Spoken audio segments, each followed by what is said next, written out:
21/4/2019 সালে ভক্তিনগর থানায় একটা কমপ্লেন্ট হয় আন্ডার সেকশন 498A 302/201 কমপ্লেন্টটা ছিল কি হাজব্যান্ড ওয়াইফকে মার্ডার করে দিয়েছে। তদন্তটা আমরা আরম্ভ করি। তখন যেটা পাওয়া যায় কি যে হাজব্যান্ড আছে যার নাম হচ্ছে গোপাল দাস, সে ওয়াইফকে ওর মায়ের বাড়িতে মেরে সেপটিক ট্যাঙ্কে ভাসিয়ে দিয়েছে। ইনভেস্টিগেশনের পরে আমরা কিন্তু সেই তথ্যটা পেলাম। এরপর লিডিং স্টেটমেন্ট যে ছিল অ্যাকিউজডের গোপাল দাসের, ওর লিডিং স্টেটমেন্ট অনুযায়ী যে ডেড বডি ছিল ওর ওয়াইফের, সে সেপটিক ট্যাঙ্ক থেকে আমরা কিন্তু তুলি। এরপর ইনভেস্টিগেশনটা আমরা চালিয়ে যাই, বিভিন্ন সিজার্সগুলো করা হয়। এরপরে 30/6/2019 মানে 70 দিন মাথায় আমরা চার্জশিট সাবমিট করি। কেসের ট্রায়ালটা 9/9/2021 স্টার্ট হয়। আমাদের ট্রায়াল মনিটরিং টিম সেই যে ট্রায়ালটা ছিল সেটাকে রিগোরাসলি ফলো করছিল।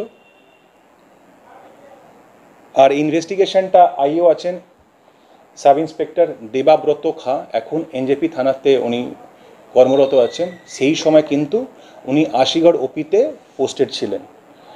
ইনি খুব ভালো ইনভেস্টিগেশন করেছেন। আর বিভিন্ন সুপিরিয়ার্সের সুপারভিশনে কেসটা চার্জশিট হয়। এরপর ট্রায়াল মনিটরিংটা আমরা করি। করার পর 9/12/2024 মানে কালকে অ্যাকিউজ যে আছে গোপাল দাস, তাকে কনভিক্ট করা হয়। আর আজকে যে কোয়ান্টাম অফ পানিশমেন্ট যেটা ছিল সেটা কিন্তু শোনানো হয়েছে। তো বেসিক্যালি যেটা ছিল 498 এই যে সেকশন যে ছিল সেই ক্ষেত্রে 2 বছরের সাজা হয়। আর 201 যেটাকে আমরা ডিস্ট্রাকশন অফ এভিডেন্স বলি, সেই সেকশন এগেনস্টে 5 বছরের সাজা হয়।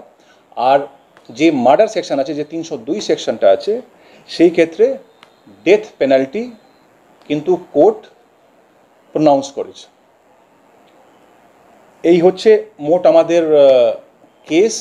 আর যে আমাদের ট্রায়াল মনিটরিং যেটা আমরা করলাম সে রেজাল্টটা আছে। এই হচ্ছে মোট। যদি কিছু জিজ্ঞাসাবাদ করা থাকে জিজ্ঞেস করেন। সাক্ষী মোট 19 জনের ছিল, টোটাল 19, যার মধ্যে 161 যে স্টেটমেন্ট আমরা বলি সেটা 15 জন ছিল, আর 4 জনের 164 স্টেটমেন্ট ছিল। এটা খুব ভালোভাবে সাক্ষী দিয়েছে। যে ট্রায়াল মনিটরিং টিম আছে সে রীতিমতো পারসিউ করেছে। আইও নিচে ইনিশিয়েটিভ নিয়ে কাজ করেছে with the trial monitoring team. সেই জন্যে আমরা কিন্তু সাজাটা করাতে পেরেছি।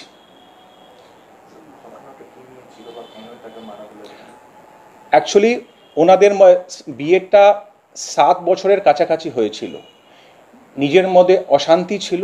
আর স্বামী হয়তো ওনার ডাউট ছিল কি ওয়াইফের কারোর সঙ্গে হয়তো রিলেশন হতে পারে।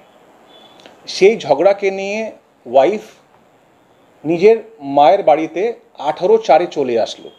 আর ওকে ফলো করে যে হাজব্যান্ড আছে সেও কিন্তু বিকেলে চলে এসছে। এরপর 19 আর 20 যে রাতে ওকে কিন্তু প্রি প্ল্যান্ড ভেবেই রেখেছিল কি ওকে মারবে। ওকে বাই স্ট্র্যাঙ্গুলেট করে আর মুখ চেপে ধরে মেরে এরপরে হাত পা বেঁধে ইঁট লাগিয়ে ওটাকে সেপটিকটাকে ফেলে দেয়। তো মূল যেটা কারণ ছিল ওর ঝগড়াঝাটি যেটা ছিল, যেটা ম্যাট্রিমোনিয়াল যে ডিসকর্ড যাকে বলি সেটা ছিল। আর ও সন্দেহ করতো ওয়াইফের।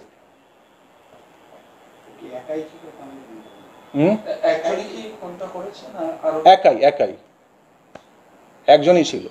মানে স্বামী খুন করে, মানে এভিডেন্সে এইরকমই আছে আমরা যেটা পেয়েছি during the course of investigation. ওর 164 যারা সাক্ষী ছিল আর 161 যারা ছিল, ওই একজনই আমরা পেয়েছি কি একজনই ছিল ওই যে মার্ডার করেছে।